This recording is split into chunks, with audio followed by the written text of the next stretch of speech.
Well, the thing is, whatever you say right now is going to be recorded. Okay, so ready? Yes. All right, let's go ahead and turn it on. The clay, just back in the back. All set? Yep. Okay, so we're gonna do some plates today.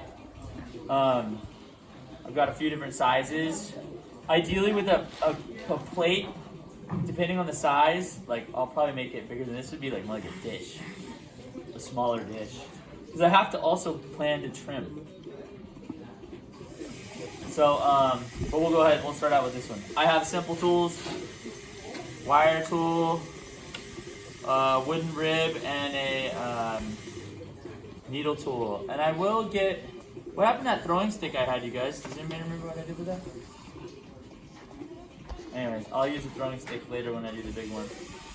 So, I always do, like if I got fresh clay, I don't need to wedge it. If it's like just fresh out of the bag, first time being used, I'll just go like this.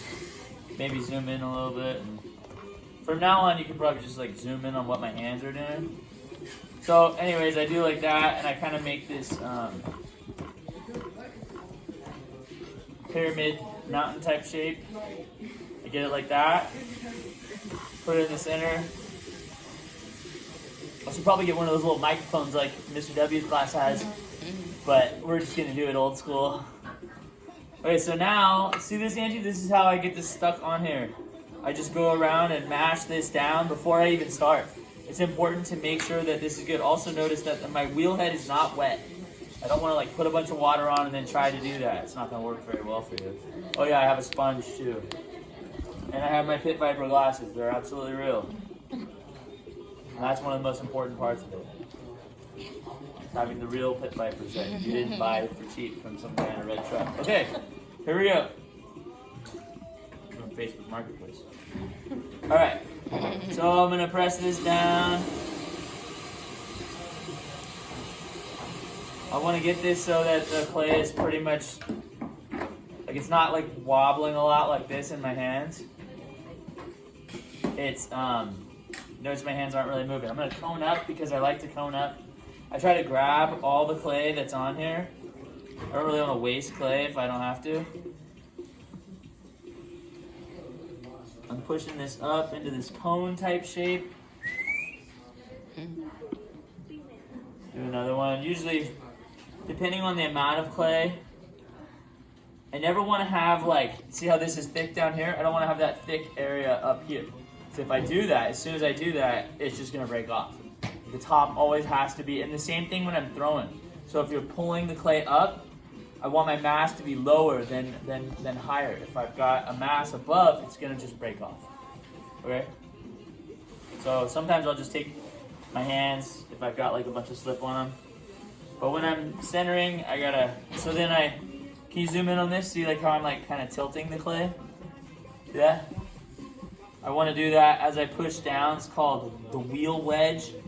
When I'm making a plate, the majority of my plate is going to be wide. So if I make a cup, I'll keep the bottom smaller because that's what I'm trying to do, is something that's smaller like that. Now, because this is going to be a plate, and like I said, this is not really the best amount of clay for a plate. Some people they'll just kind of like mash the clay out like that, and then they make their rim off that for a plate. Which could maybe work for this amount of clay, I don't know. I'm gonna center, I slowly come in. Notice how as I go in,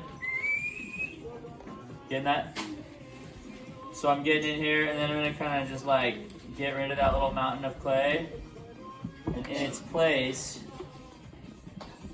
I have this little valley going in. And the story about the whistling, I'll have to tell you guys that later. I don't know if I want to film that story. Okay. There was an artist that came, so anyways, I gotta tell you what I'm doing still, but. So now, I'm using, as always, my middle finger to come down in here. Usually I go like this, but this is gonna be, so right now, but I got my middle finger on top of my middle finger. I know where my fingers are. I like to relate to my dominant hand with my not dominant hand. This hand is like the workhorse. This one pushes things down. This one is like my steadying. So I want to make sure, number one, that I don't go too deep in this. So, because I want to trim away later my foot. So you can see I'm only about halfway down, so there's a lot that's going to get trimmed away. So now again, now I know where I'm at here. Like I said, this is a really small amount of clay. But again, I'm going to use basically these two fingers to drive, these other fingers to help me get where I need to go. It's like your steering wheel steers your car, but all your tires are the ones that make it happen. As I open this, I want to be consistent and methodical. I kind of went a little bit below where I wanted to be here, and when I'm opening, I definitely want there to be water. I will throw without water at certain points, but when I'm opening the piece, I definitely need water. So here I go. Now I'm getting about to the base. I don't really want to go too much past where my base is, because if I do that, then the clay will just kind of fall off the edge and is not ideal. At this point, I pretty much have a plate already. Now basically what I have to do, and so this was kind of the fun thing. So I could do this in different ways. Usually, I'll show you guys my other technique. There was a teacher that showed me this one technique with how to throw a plate, and ever since then, that's just all I ever did. It's only like, it's just because it's cool and it makes it look like a spaceship. I'm into that. Right now, though, I'm gonna go ahead, and you can see how I'm using my thumb to help me have an idea of where I'm going, where my fingers are. They are like chopsticks. The clay is between. Because I'll just add a little bit more water. I do want to be conscious of how much water. Now when I put the water right on that edge like that, it will go kind of equally down here and here. That's what I want. I always want equality, whether in life or in pottery. I find equality to be better than inequality. Okay. So now I will simply, and I'm kind of like pushing in different ways. So like to get my rim of the plate here, and it's probably better to keep your stuff maybe a little bit thicker. Thicker is gonna not break so easy. Really thin stuff is easy to break. At the same time, it's like, okay, it takes a lot of skill also sometimes to make things thin and have them work. Like porcelain, there's a way of throwing with porcelain that you can actually make the clay translucent. It's so thin.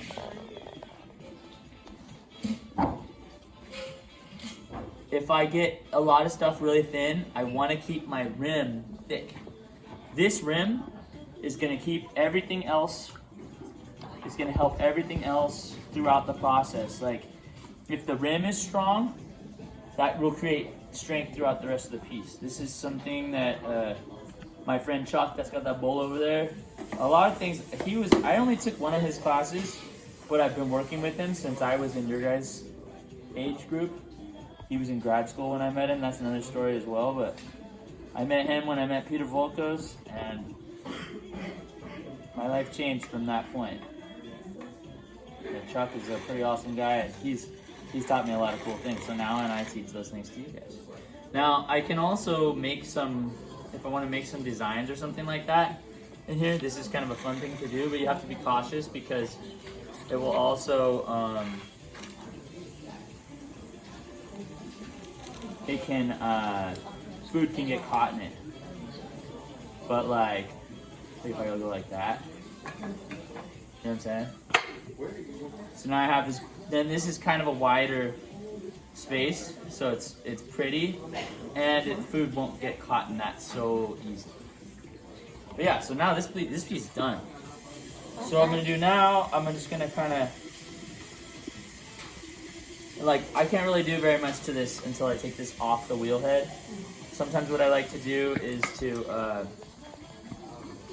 I'll wire it right away. And I don't want to ever get this wire like real tight around my hand, because when I pull through, it's gonna, this is something too, like see how I've got this wire is kind of loose. I want to make sure there's no big kinks in here, This wire is not in the greatest shape, but it's also not in the worst.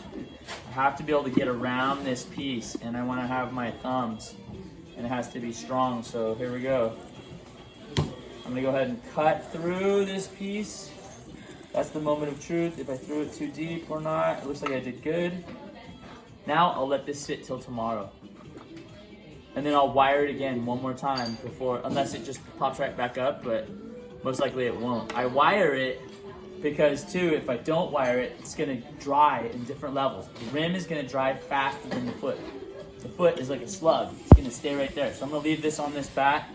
I'm gonna deal with this later. That's one. Good job. All right, stop that video. Good job.